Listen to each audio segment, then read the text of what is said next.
Welcome back to the backyard. I'm Jeff, and today we're going to talk about learning to ride a bike. Now, the big debate that's been raging for the past several years around this topic is what is the proper way to learn a bike?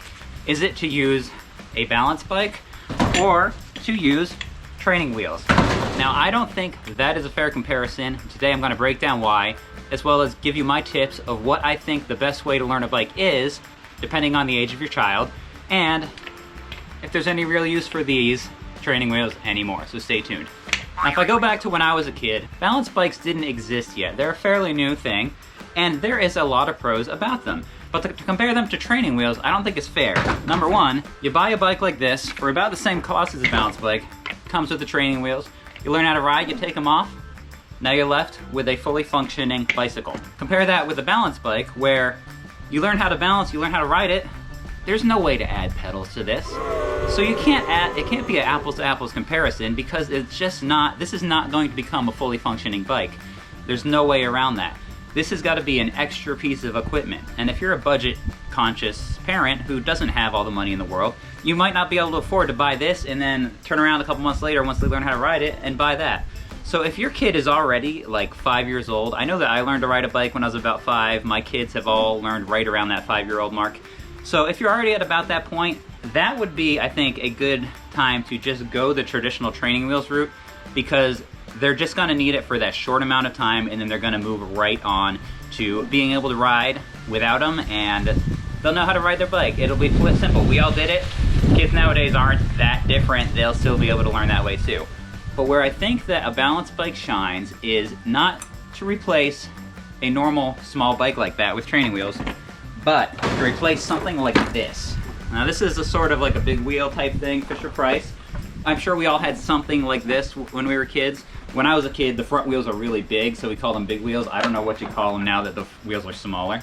But something like this, my kids, I've never seen, until they're older and know how to ride an actual bike, I've never seen my kids be able to actually pedal this. They kind of just scoot along with it with their feet. So instead of spending the money on something like this when your kids are like 1 or 2 or even 3, I would take that money and instead I would invest in a balance bike. My first 2 kids learned to ride the traditional way with training wheels. It wasn't until Eli's 3rd birthday that we got him this balance bike, and it took a few months for him to kind of get the hang of it, get the hang of balancing it, but once he did, he was keeping up with all of us, even on our backyard bike trails, coming down, bombing hills, doing things that he never would have been able to do with training wheels, especially at such a young age.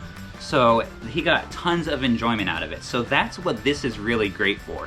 That's what I would replace. I wouldn't replace a normal bike with training wheels with one of these. I would replace some kind of little kid toy like this. Another big difference is that, see how long the wheelbase is and how relatively low to that the seat is? This is the cheapest bike you could buy at Walmart. Look at how much shorter that wheelbase is and how much higher off the ground the seat is.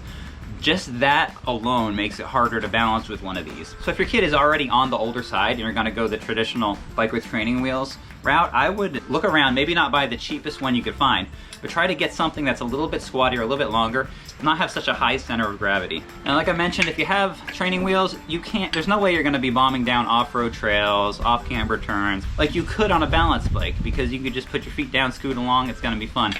But you're not gonna be able to handle that with these. Where these will help a lot though is if you're basically gonna be riding on flat ground and there's not gonna be a lot of obstacles, you could learn it very easy. That's where these really shine. And then like I said, you just pop them off and now you have a fully functioning bicycle that they can ride without it.